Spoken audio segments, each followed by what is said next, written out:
mais bizarrement après aussi peut-être que c'est l'émotion mais nañu waxante dëgg loo bokk ak nit su nekku si dëgg danga koy wax ni carrément li nga def du yoon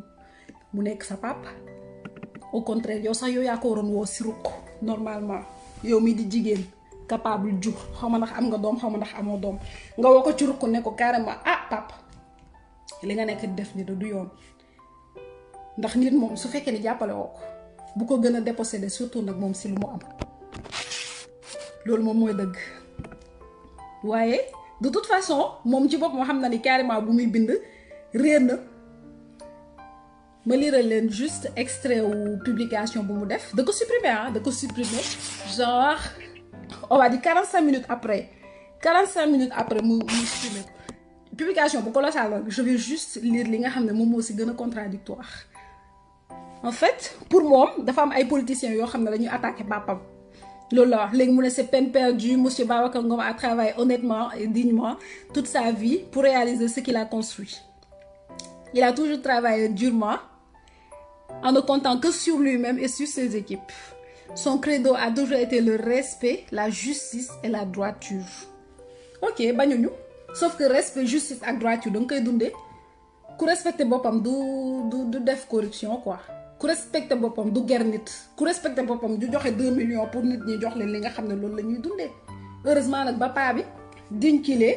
ne na ko carrément 2 millions kenn du ko jëndee guro te muy dëgg yaakaar naa ku respecté sa bopp du fekkee ni parce que lan da nga jàpp ne da nga am xaalis ak war ngaa mën a c'est même pas logique quelqu'un qui est respectueux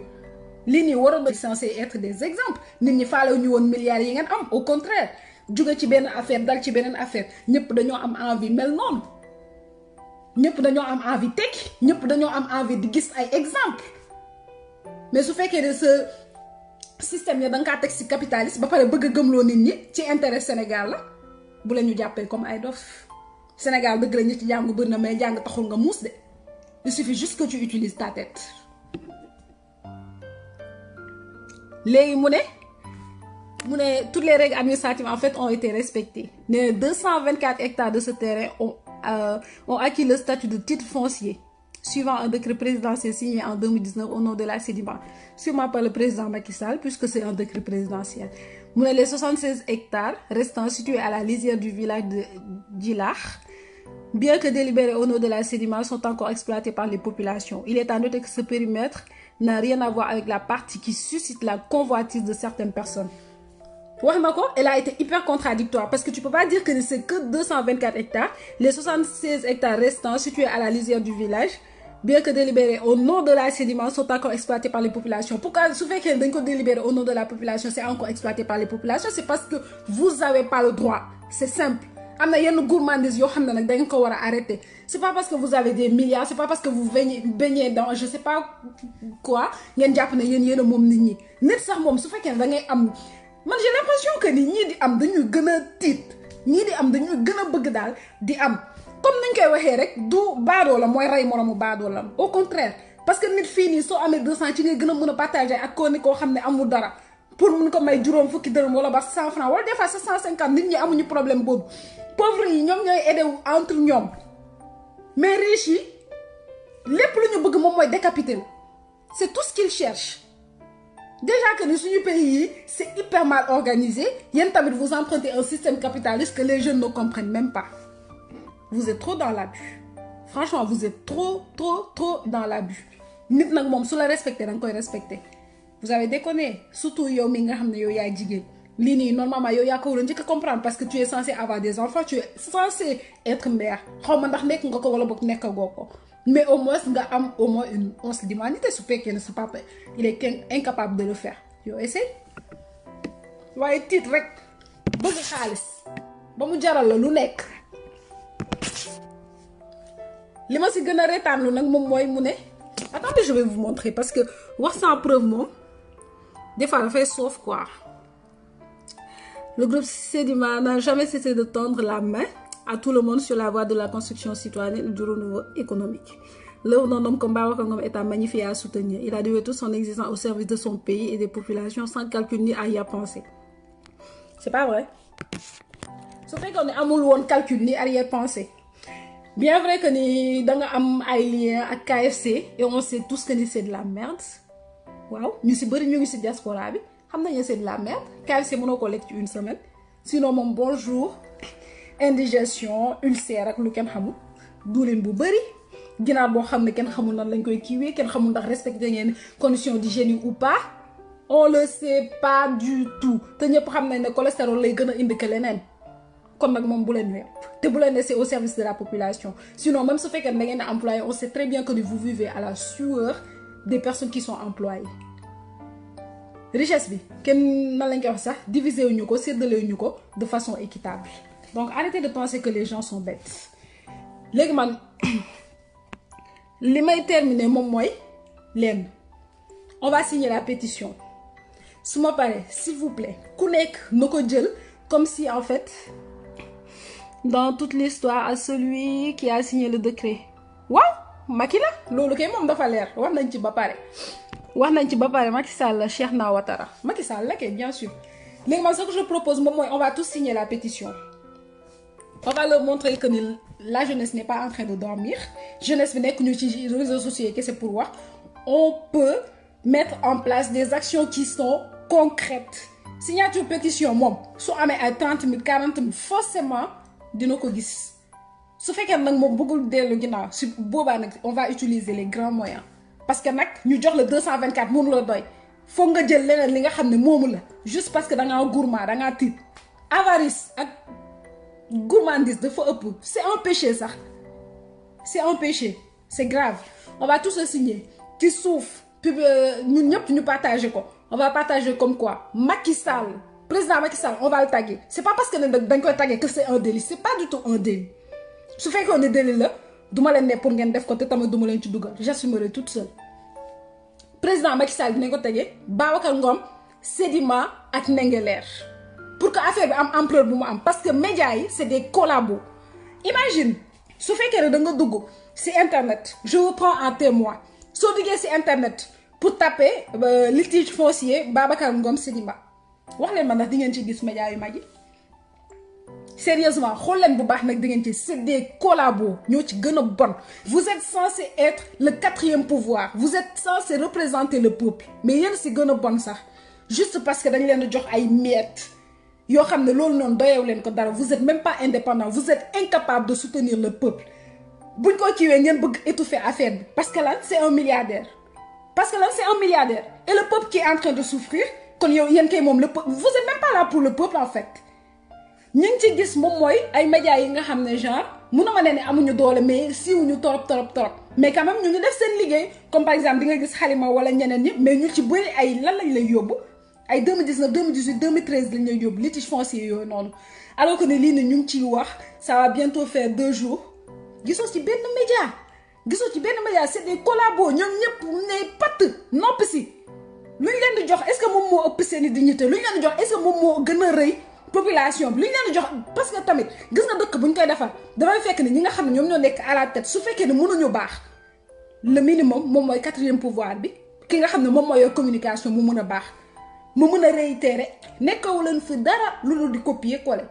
RFI TF1 France 2 te ñoom nekk ñu lu dul manipulation de masse moom mooy yéen on peut même pas se fier à vous mënu sax nekk recherche sax tayal ngeen ko def yéen affaire bi nii ñëpp di ci wax yéen ngeen de pat heureusement nag li nga xam ne mënu leen ko def pour ñun dinañ ko defaral suñu bopp réseaux sociaux yi bu mu fi nekkee ba tey kenn sonatul ce que les dirigeants n'avaient pas à faire pour le peuple le fera lui-même on va tous signer cette pétition ñu won leen ni carrément ni toog ñu rek di seetaan wala boog toog ñu rek di wax ci réseaux sociaux une semaine après ku nekk dem vacances ci préoccupation wala boog ku nekk di toog di naan ay yàlla baax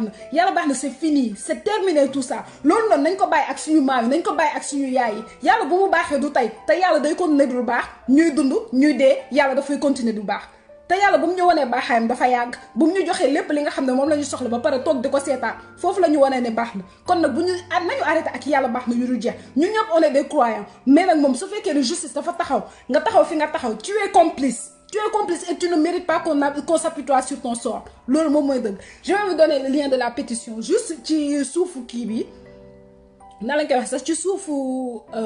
suufu vidéo bi pour ñun ñëpp ñu partager ko. N'oubliez surtout pas les hashtags dina def hashtag pour yéen tamit ngeen reproduire ko la même chose les mêmes hashtags pour affaire yi mën a yegg ba fi nga xam ne foofu la war a yegg. Population bi gouvernement voilà le peuple gagne toujours c'est le peuple qui est souverain on est dans un pays qui est démocratique su fekkee ne Macky Sall il est incapable de le savoir ñun ñi nga xam ne ñun ñoo ko élire